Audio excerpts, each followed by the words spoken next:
do have a strong desire to win, to conquer. I've always been a fighter. I always believe that, if you try just one more time, you'll get it.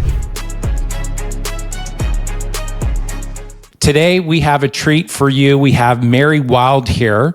Mary is the number one agent for transactions and sales volume. She oversees 18 team members.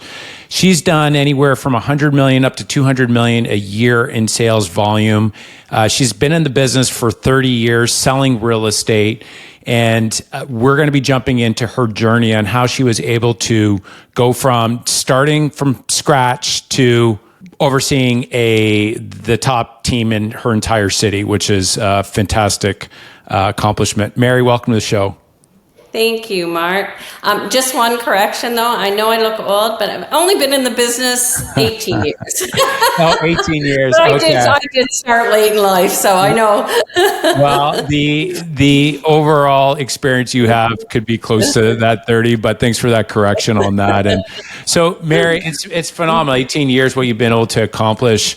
Well, let's go back to the very beginning here. Okay, yeah. So you were in a completely different business. Maybe you can take us through that beginning journey, that beginning challenge of how'd you go from one industry into another, and maybe you can take us through that origin story.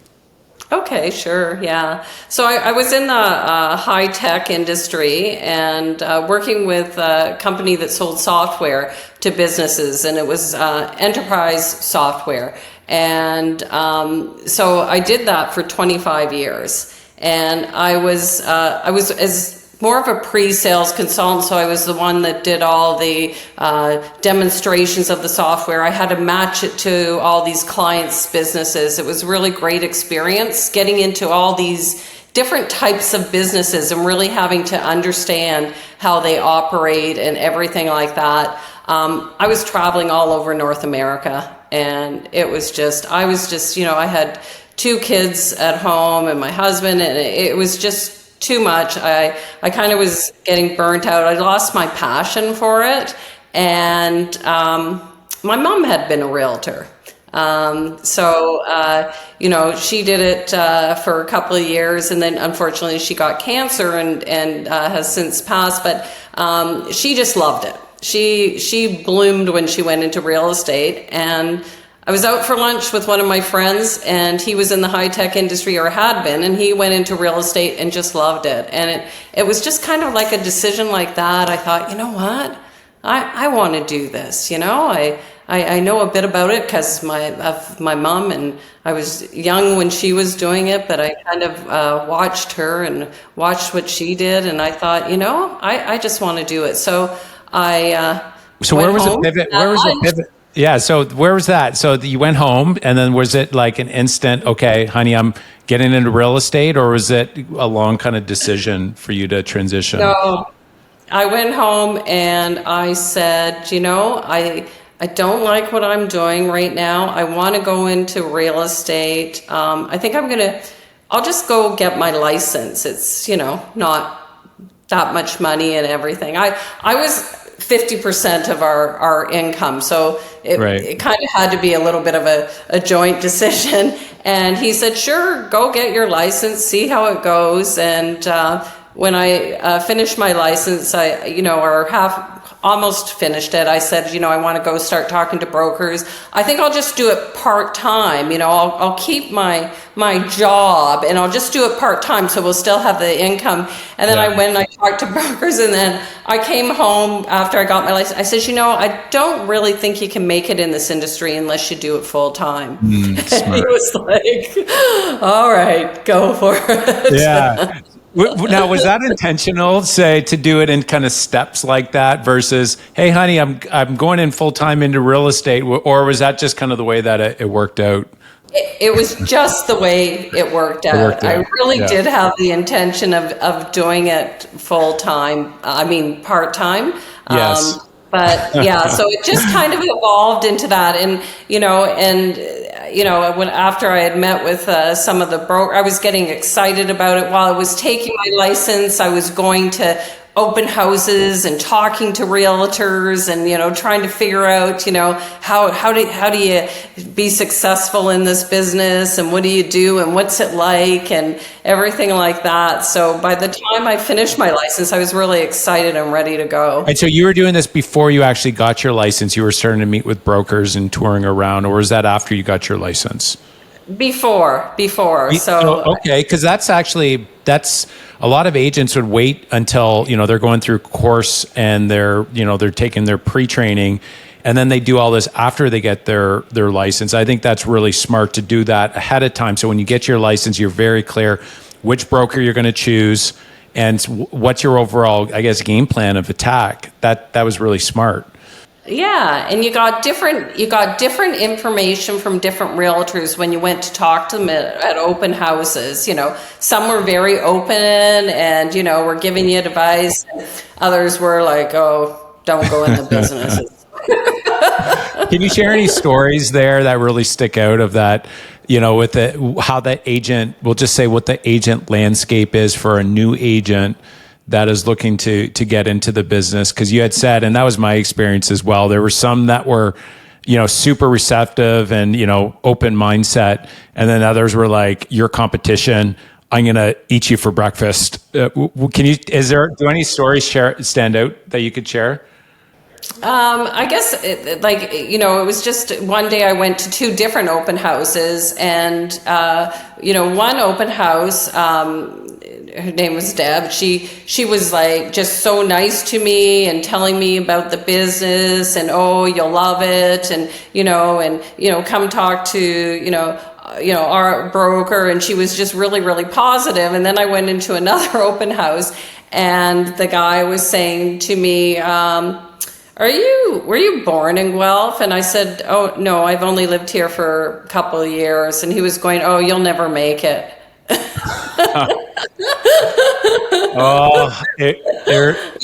have to pay your dues. You have to live there, How'd you respond to that, Mary? You had two very different examples of, agents. At the end of the day, how'd you handle that? I'm curious. I think with me, sometimes when people tell me you can't do it, it encourages me even more to do it. Thank you, sir, for giving me the motivation that I need right now. That's really smart. Prove you wrong.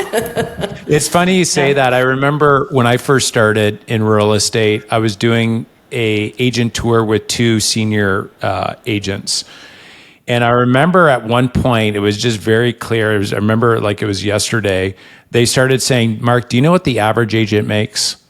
And Mark, do you know what the average failure rate is in real estate? And it was very clear that they were purposely trying to dissuade me or discourage me from getting into the business. And after I thought about it, I'm like, interesting. But what was really interesting, I use that from good motivation for 100%. It's like, okay, well, I'll show you the odds. But what was interesting is that one of those agents later applied to work for me. And it was just like this full circle came around. I thought, isn't this interesting? For reasons you probably could guess, that didn't work out, him coming into work. Obviously, culture is a big part of it. But I love how you were able to take something and say, I'll prove you wrong. And he used it as a victor story. But many agents could be going out, and this is for any business, anybody that's starting it. If you go and speak within the industry, there will be good and there will be others out there that are trying to discourage you because they see you as competition. Take that discouragement that comes and use it as a positive, use it for fuel, and use it for a future legend story that you can share. It's like, I'm gonna actually write this down, because down the road when I'm successful, I'm gonna refer back to this story and I'm gonna see that as a launching pad. Yeah. And it also should be a lesson to be careful what you say to people, because I remember exactly who the agents were that said that to me. And, people think that, they can say something and you'll never remember, but you always do remember it. So it's a good lesson, to always kind of be careful what you say to someone, because they're going to remember. And so that is such a true point, is that no matter who you're dealing with, whether they're an agent in the business or maybe they're a lawyer or mortgage broker or anywhere outside, each person that you see out there knows 200 people. The secretaries that you're working with, they know 200 people and they will be a future client. And so I just find it very it's interesting how some agents, they'll treat people so poorly, but that's a potential client. So I really like what you said there. It really underlines a really important point that you just love on everyone, and because you never know where that next client's coming from. Exactly. And I've had clients of mine that have gone to open houses and another agent's been hosting it. And they say, oh, I'm working, with Mary Wylde or the GoWylde team. And the other agent just shuts down right away and kind of ignores them. And, they've come back and they've said to me, the agent was really rude, and everything like that. And, I always treated everybody that came through my open house. I didn't care if they were a potential client or if they were working with somebody else. You treat them the same and give them all the information, and and that you treat them with exactly you would if it was one of your clients walking through the door. And so I learned that, and I always tell my team that too. It doesn't matter who comes through the door. You treat them really, really well, because you never know. They may have a friend or somebody else or somebody they know is going with you, and you want them to say, oh yeah, I met them and they were really great, Well, and 100%. And that, even if they're an agent, they're future potential, you may be negotiating with them on a deal, and you might be competing against a few other agents.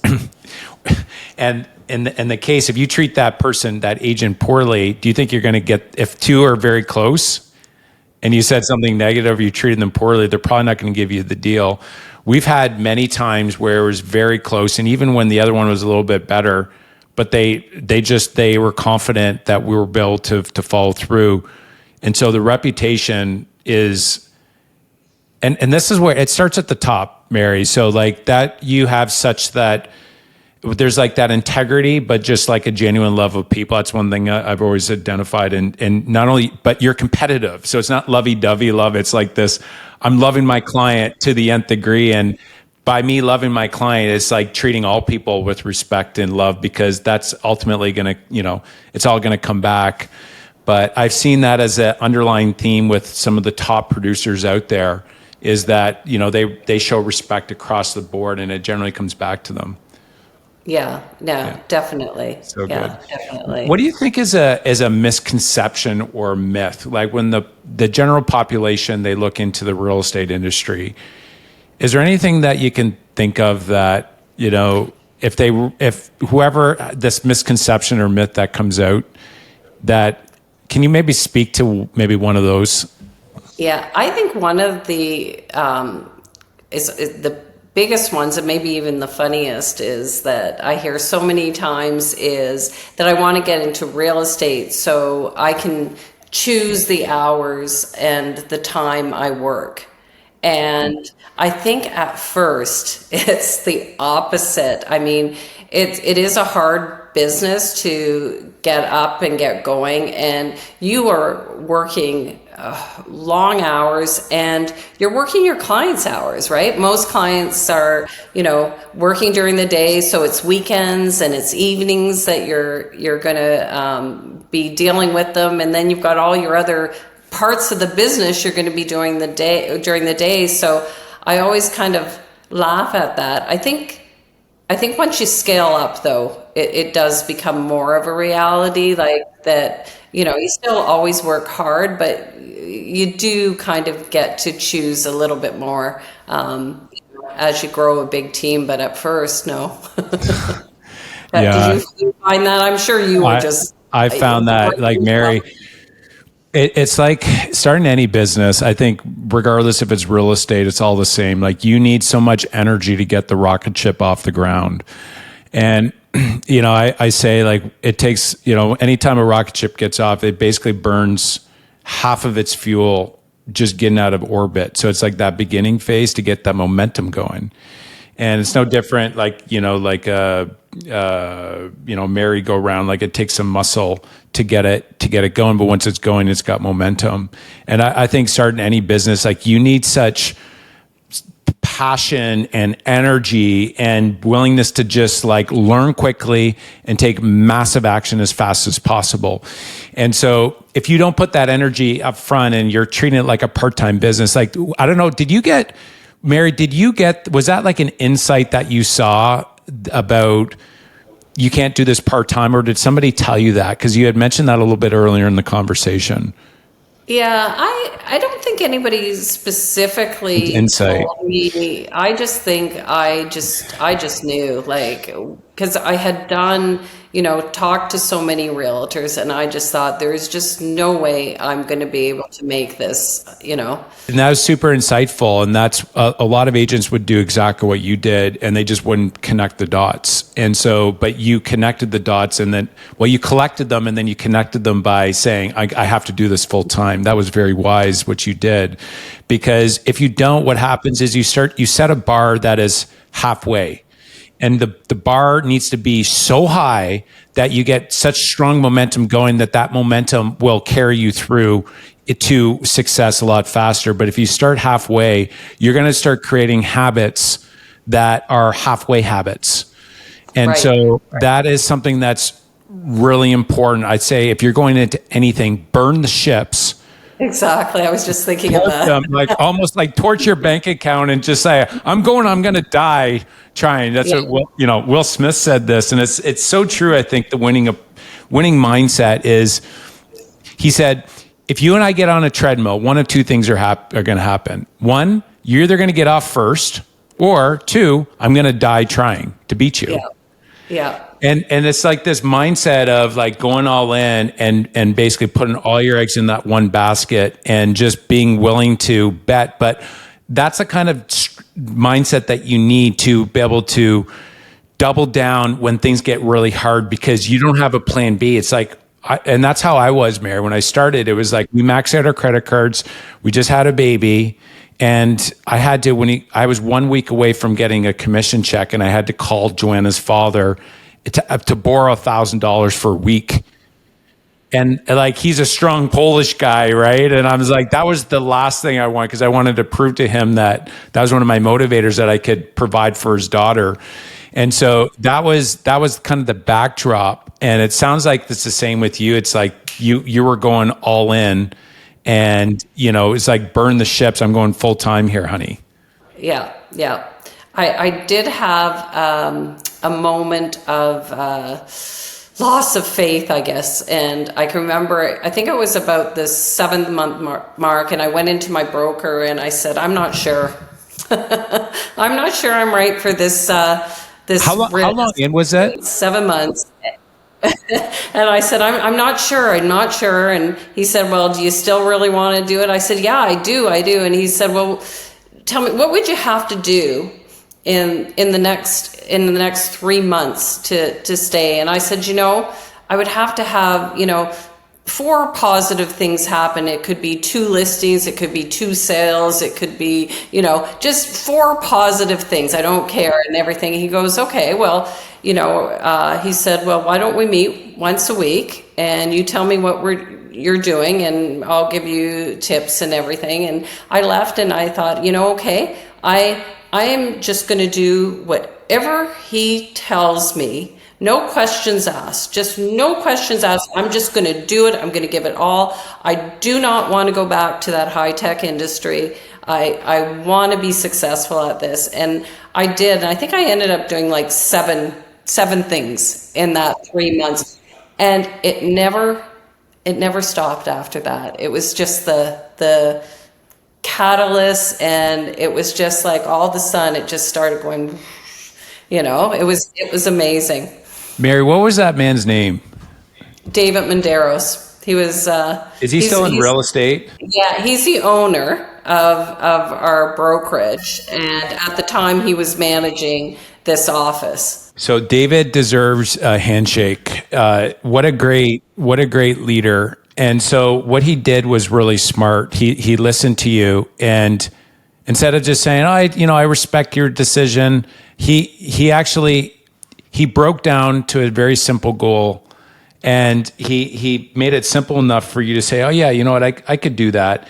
That was huge from a leadership standpoint. And that's where I'd say for any agents out there that are listening, it's really important when you select which brokerage you go to work for, select a brokerage where there's a leader, a manager that when you hit problems, which you will, there's going to be like a David there that's going to be there for you, that can just give you a little bit more encouragement for you to just go a little bit longer, because sometimes that's all you need. So, right?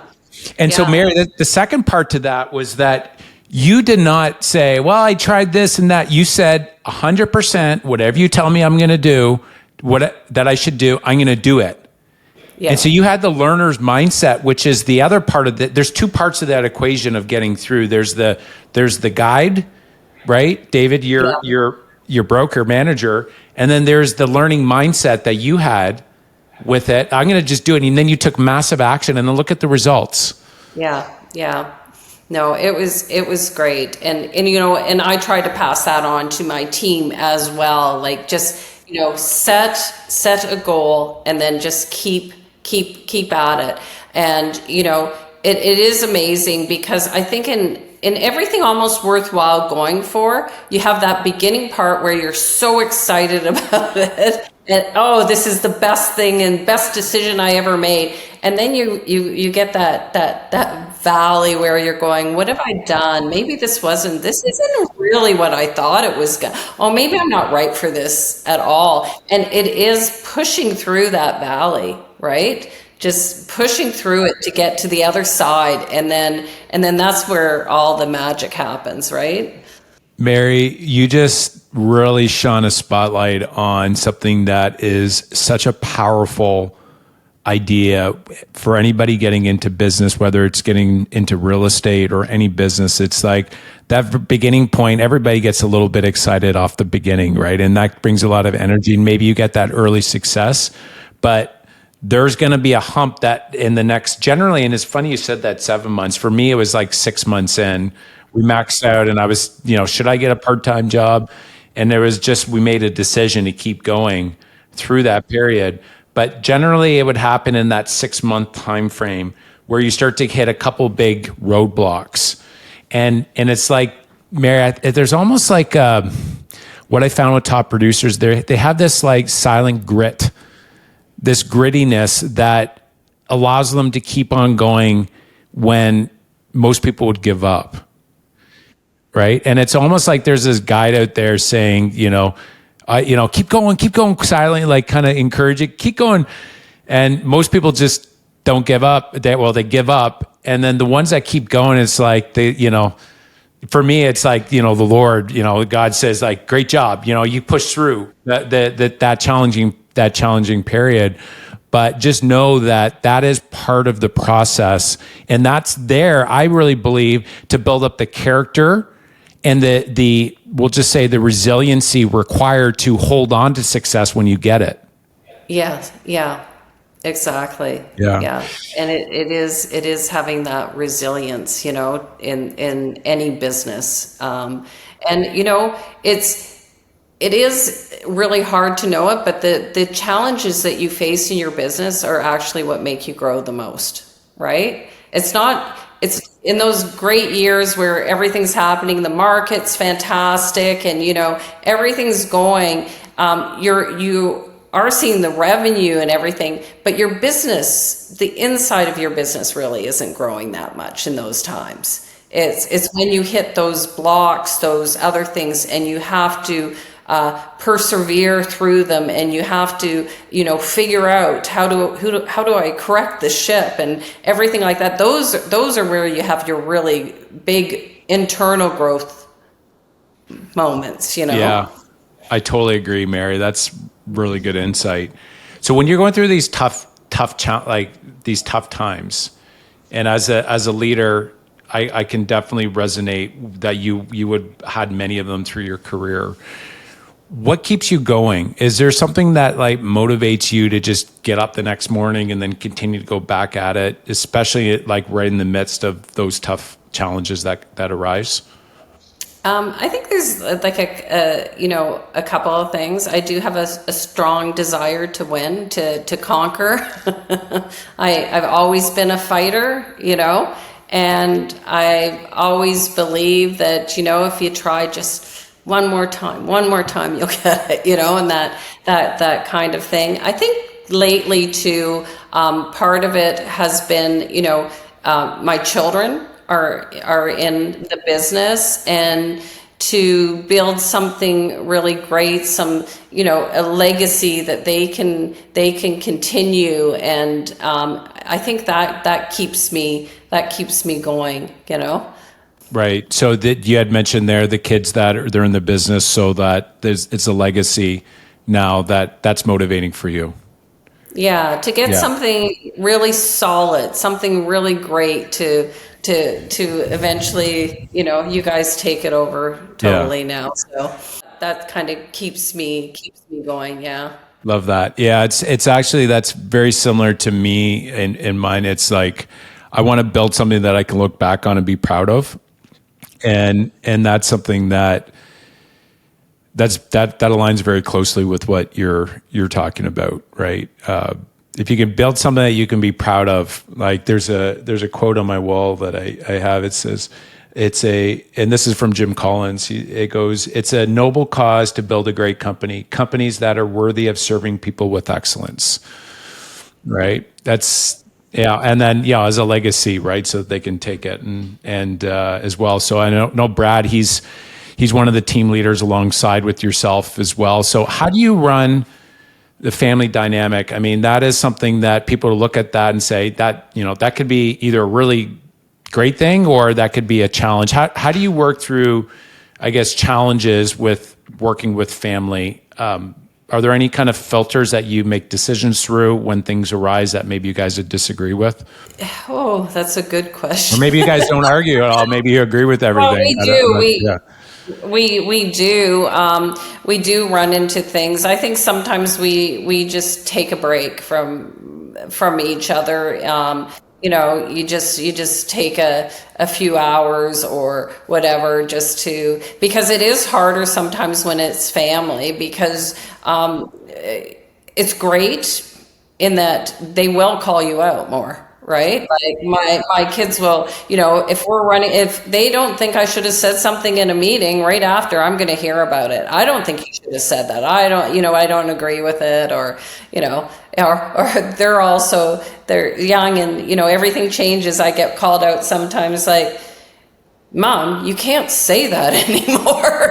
I'm like, why?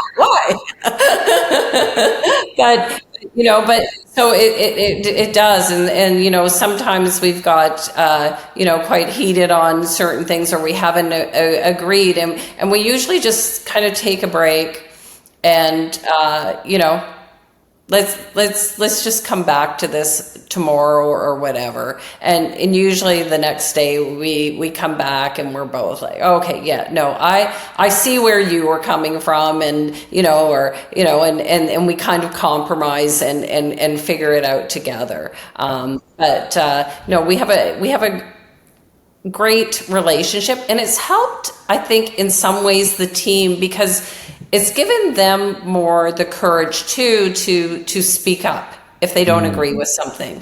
And we'll say, okay, we don't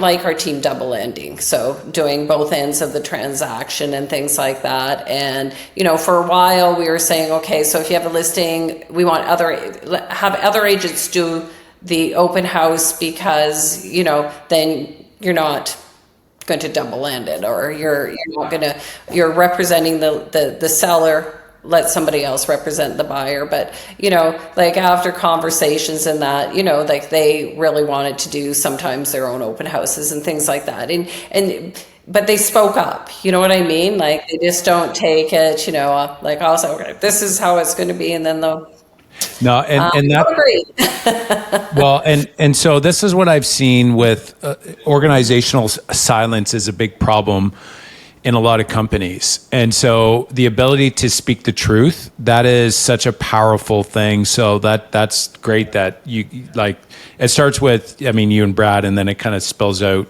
as well. If you guys can be truthful with each other, I think that's something that, you know, the rest of the team can see that and appreciate that. And you want people to speak the truth.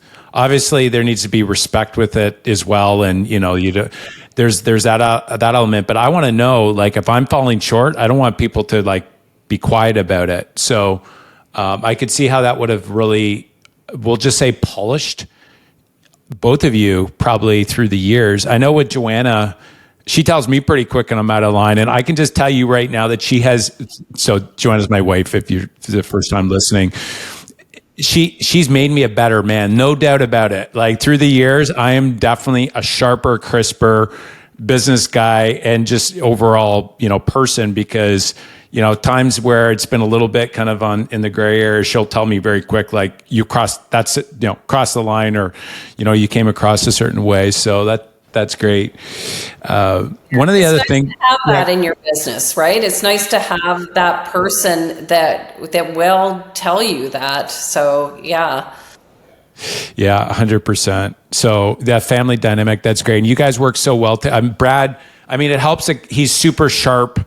I really like him a lot. Now, the dynamic between you and Brad, so so there's a visionary and an integrator. Can you maybe explain to the listeners out there, what's the difference between a visionary and an integrator when you're leading a company, especially at your size? It's not just one or two anymore. You have pretty much an enterprise.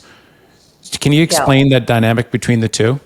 Sure. Yeah. So a visionary is somebody that more is like an ideas person. They're the ones that come up with the ideas and want to take the company this way, or, you know, and the thing about a visionary is their mind is so full of ideas that sometimes if you just have a visionary running the company, you can be going on to this idea, then this idea, and their mind just works so fast that sometimes it's hard to get anything implemented, or the team would become confused. So the role of the integrator is really to filter some of the ideas of the visionary and help decide which ones to focus on, and then to roll it out to the company. You're kind of the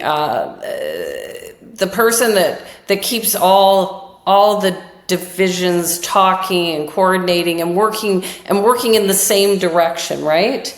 And so that's the role I play. And it's funny, at first I thought I was more the visionary, you know, and everything like that, but I really am not. I am more the person that I like the systems part of it. I like the communication part of it. I like to get the things running. I love working on projects and implementing them and things like that. And that's kind of the role of the visionary. And it's once you understand the two different roles, you have a lot more respect for each other, and you understand the benefit that they bring to the team. Brad will help the team grow and go to places that I never would have taken it, right? And I can't wait to see where we go in the next 10 years.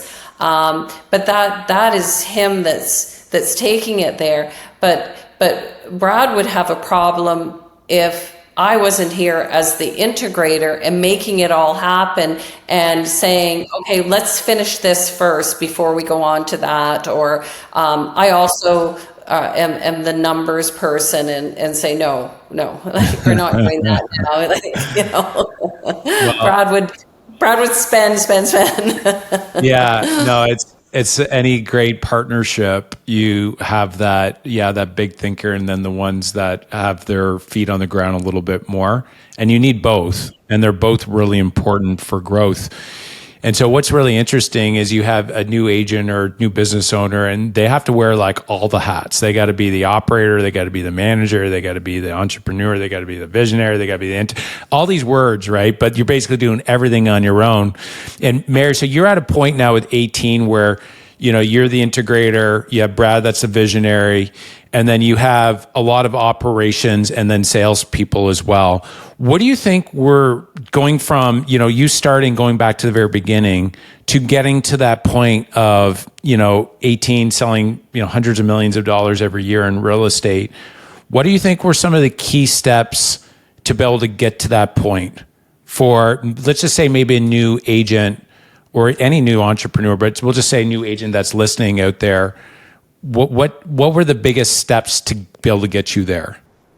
I think you have to really think of it as a business, right? And look at all the aspects of the business. And, you know, there's a sales arm to it. There's the financial arm to it. There's the implementation to it. You know, there's the nurturing of past clients. And you've got to think of it as a business. You've got to set goals and, you know, and then work towards them, I think is a huge thing. And then when you bring people in, you know, and I didn't do this off the bat, you know, you have to bring the right people in. And I did sometimes. I think, you know, I was just lucky that I got some really great people right off the bat. But, you know, over the years, we have brought in some people that, yeah, weren't the right people. But when you bring in the right people that have, you know, the same values, the same work ethic, as you do, and then they complement you, and you can start offloading some of the things that you aren't naturally good at. Like there's things as, you know, an entrepreneur when you first start out that you do, but you're very bad at doing it. You know? Yes. Yeah. and those can be the first things that you offload and get somebody that's good at doing it, because that's going to actually help you to grow faster too, right? Probably a lot of people listening to that, Mary, are so blessed by what you just said, because it's like there are some things that they probably are doing right now. They're like, I hate doing this. Well, there's hope for you that Yes. You don't always have to do it. You know, you can actually hire somebody to do it. So you gave a lot of wisdom on that. You had said, see your business as a business, right? You're not just, you know, an independent you're running a business. You had said set goals, right? And then bring on the right people. The right people, like for example, for those of you that are for when you're listening, we went from 38 sales to 100 sales with one extra team member, one. And so like that, talk about, that's an investment, but if you bring on the wrong person, you can actually do less sales the next year. So that's the power in finding the right people. So Mary, are there any like character traits or certain things that you look for now that you're a little bit more seasoned and selecting the right people? Like what is it do you think is an underlying theme and maybe some character traits that you look for now? I think people that are self-disciplined are very you know, good, because you don't have to try to motivate them. They're already self-disciplined. So you just have to kind of give them the guidance and the tools and the knowledge, and they'll do it. If you have somebody that isn't disciplined, it's very, very hard, you know, to get them to do things and for them to be successful. And then along with that, we like people that are kind of open to learning and changing and growing. And because I feel like that, you know, you are always changing. Like I don't think I know the absolute best way to do anything right now. There is a better way than what we're doing it, and there always will be a better way. So you have to have somebody that's always willing to grow and to learn and is willing to be coachable. I think that that's a really key thing. And somebody that has like a good attitude, a positive attitude, you know, I pick those characteristics over somebody that's been successful in the industry or things like that, or, you know, has a lot of knowledge or is, you know, super intelligent, because you know, those characteristics I think are hard ones to teach somebody. There's interesting story. Darren Hardy. So, you know, have you seen any of his videos? He used to be the editor of Success Magazine. He has this Darren Daily. Anyways, he wrote The Compound Effect, and I remember him saying the story of he went to meet the general manager of the Marriott, and so he arrived the day before, and he went and walked in, and the bellman was super friendly, and then he went to the front desk, and the lady greeted him, and she was super friendly. He went up to his room, ordered room service, and room service super friendly. And the next day he met the general manager of the Marriott and said, "How on earth do you train everybody to be so friendly? I want to know for my business. Like, how do you do it?" And he goes, "Well, what do you mean?" He goes, "Well, like everyone I met so far is friendly. I got to know, how are you training them?" And he kind of looked at him funny and said, "We don't train people to be friendly. We hire friendly people." And what you said there, like these words, these characteristics, curiosity, growth, coachable, positive attitude, these things, you're exactly right. You don't train people for that. You just you have it or you don't have it. That, I think that you nailed it, because then it's a sifting and sorting game. And it's interesting. I mean, if you're listening, this is really important, that when you're, say, interviewing somewhere, maybe for a new role, having these character traits are what people are looking for. And what's interesting, what you said too, Mary, is that you still have a coachable, you know, curious mindset, that you still, as all the success that you've had, you still have your cup half full.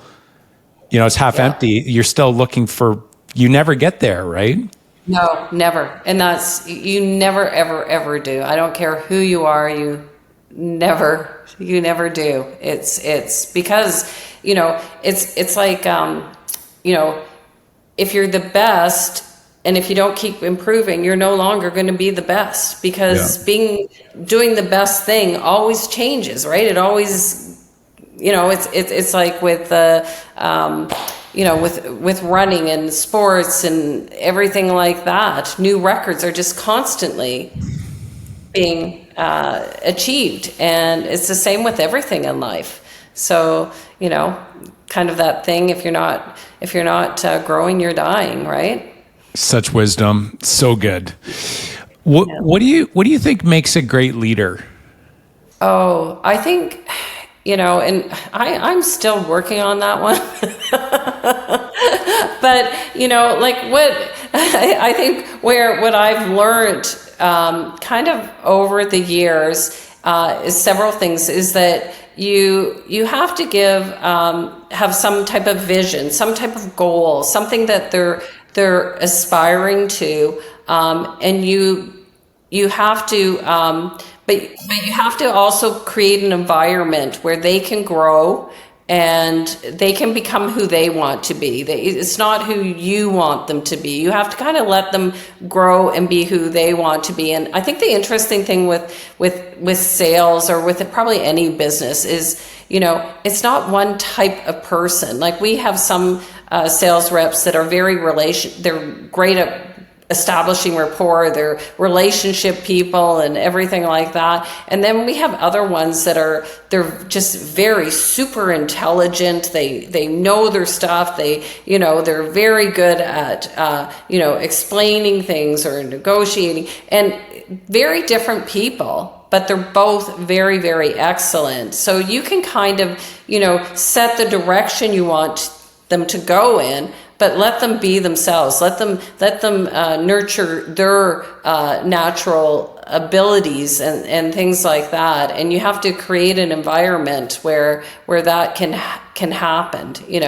A healthy environment where people can be honest and aren't afraid of failure. I think that's another thing. And as a leader, I share many stories of my failures with the team, and just so they know it is okay. You will make mistakes. You will fail, but it's only a failure if you don't learn from it and you keep repeating it, right?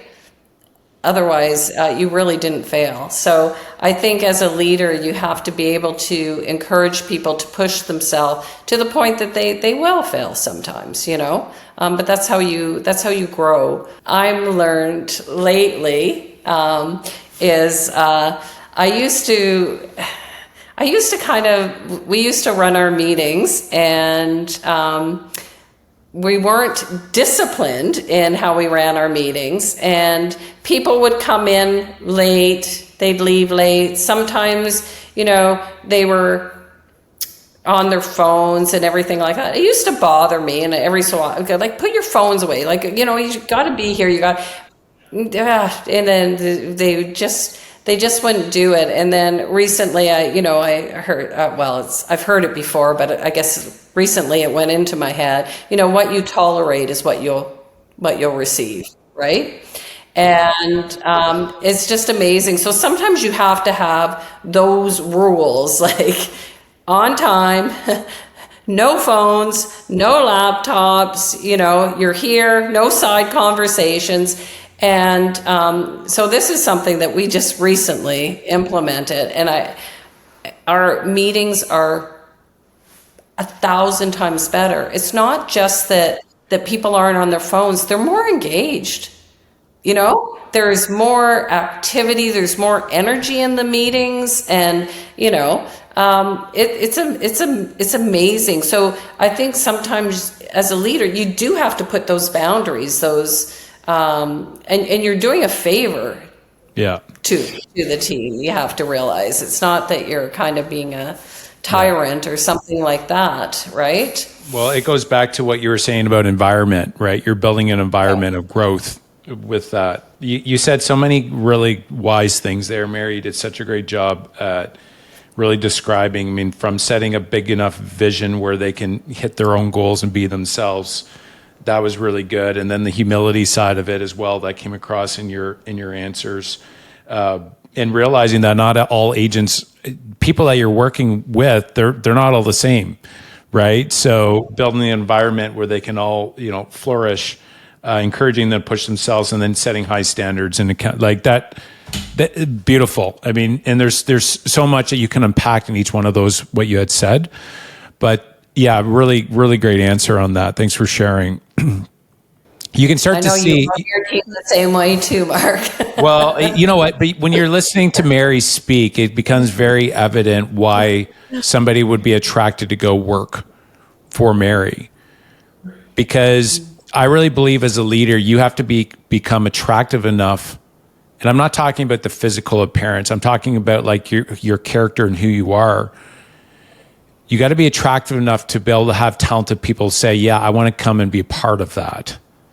Right. And so how Mary communicated that leadership, at first it came from a very humble spot, right? You'd said you're still trying to figure it out, but how you communicated that's a very attractive response for talent that's listening out there. So I just wanted to underline that, Mary. You've done a really great job in leading your team. What investing advice would you give? So an entrepreneur that, they've been investing in their business and they have some excess cash to be able to invest anywhere. They're getting their financial advisor saying, invest it over here. You got the stock market, you got mutual funds, you got, real estate, you got mortgage insurance. Like, what advice overall would you give a entrepreneur that's looking to invest money? What suggestion would you give them? I think that I obviously have a bias to real estate. Why? Why real estate? For several reasons. One, because it's a tangible asset. You can actually see it. You can feel it. It provides a wonderful purpose for people if it's residential, whether it's a rental or not. This is people's homes that you're providing. So there's kind of a nice thing about that, and the other thing is that I think real estate has been a fantastic investment over the years and will continue to in the future. There's only so much land, and people need a place to live. In North America, we certainly are seeing a lot of people coming in to our country. So there's going to be demand for housing, for a long time. And there's different types of investments you can do in real estate. You can invest and be a landlord. And for some people, they're just too busy, especially if you're an entrepreneur and you're running your own business. It can be, quite a bit of work, having your own properties. So like, I love our investment with your group. We are part of the Venice project that you have. And for me and my husband, this was wonderful because it allowed us to invest outside of Canada. And we didn't have to, really learn all the ins and outs of it. It was quite simple to do. And it's the type of investment that is totally turnkey. We just read the reports, you know what I mean? So it's, and the other thing I do love about it, because we do go to Florida for the winters, is that we receive dividends in US dollars, which is wonderful. So, I think that within real estate, no matter where you're at, there's an investment that can suit your needs, right? And you can leverage it. I guess that's the other huge thing about real estate I didn't mention is, you're putting down a small down payment, and you're really leveraging your money. Whereas in the stock market, you're not, right? And I look at the returns that my husband and I have gotten in this, the stock market and mutual funds and all the other stuff. And, over the last few years, it's been pretty grim to say the least. But even over the long term, it has not been, significant. If I look at how much money I've invested in real estate and what I've invested in the stock market, I've made so much more money in the real estate market. Yeah. Well, and if you talk to 90% of millionaires, they've said the same thing, that, the results are that real estate has created majority of their wealth. And so I just go based on facts and numbers. If you have 90% of millionaires saying that real estate was what they invested in to get there, I think, Mary, it makes sense to follow the path of success, right? And so I'm in total agreement with that. What are you excited about right now, Mary? We're doing the EOS, and that's Entrepreneurial Operating Systems. Is that what it stands for? But anyways, I'm really, really excited about that, because it's a whole system for entrepreneurs, really to help take you from your vision to your values to your core competencies to how to run meetings and how to make traction. And it is all really nicely laid out for you. And we're really excited. We're just kind of at the beginning of it, but we've even really noticed a big difference in our traction, and it gets you to focus on what are the things you really need to do in the next 90 days, right? Opposed to, you have all these things that you want to do. And it really takes it back to simple, focus on these, get these done first, right? Before you go and tackle some of the other things. And it is amazing. I'm really excited about it. Well, it's keep it simple to go fast, right? When you get too complex, it can really slow you up. Very cool. Well, you ready for the rapid fire part of the talk here, Mary? Okay. Yeah. Just don't worry. It'll be pretty simple, straightforward. So, first question is, which book has had the biggest impact on your business or wealth creation? It's going to be a different one. Have you ever heard of the book Solve Happy by Mo Gaudat? And I think I said his name.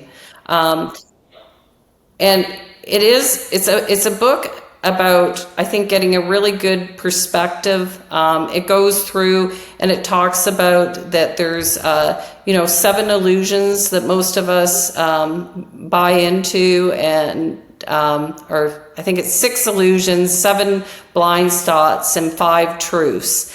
And it just really gives you a good perspective on things that we kind of believe that are true, or things that we do that we shouldn't be. So, for example, knowledge is one of them. Knowledge is, something, an illusion. We think we have the knowledge. We think we know everything, right? And I think it's something that's really happening right now in the world right now. Is you get people and they think they know. I know that this is what it is, and I know this is what it is. And we have to realize none of us know the answers. None of us have the total picture.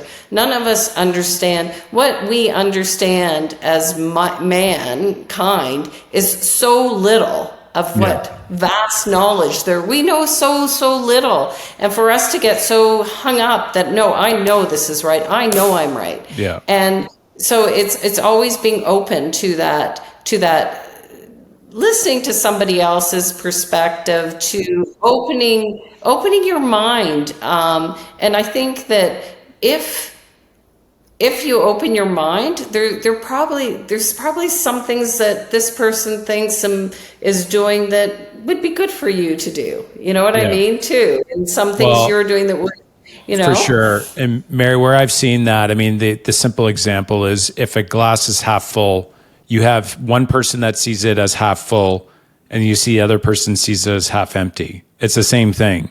And so that's where 100% perspective is everything. All right. So second question, how would others describe you in 3 words? What are the 3 words that they would describe you as? Okay. I would say hardworking. I roll up my sleeves and get right into it. I would say creative.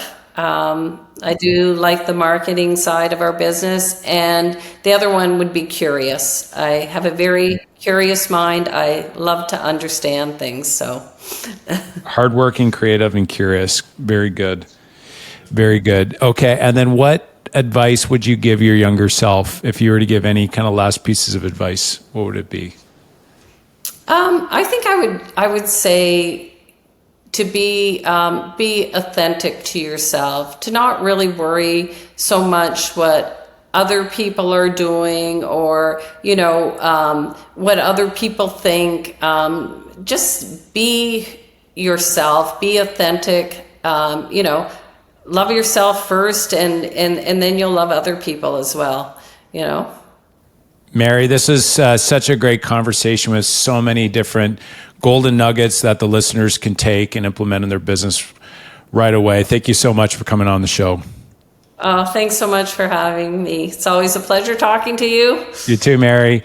Well, thank you, everyone, for tuning in to the Mark Faris experience. I hope you found today's conversation super inspiring and insightful. If you enjoyed the episode, don't forget to subscribe and share with others who might benefit from the insights shared today. Have a great day.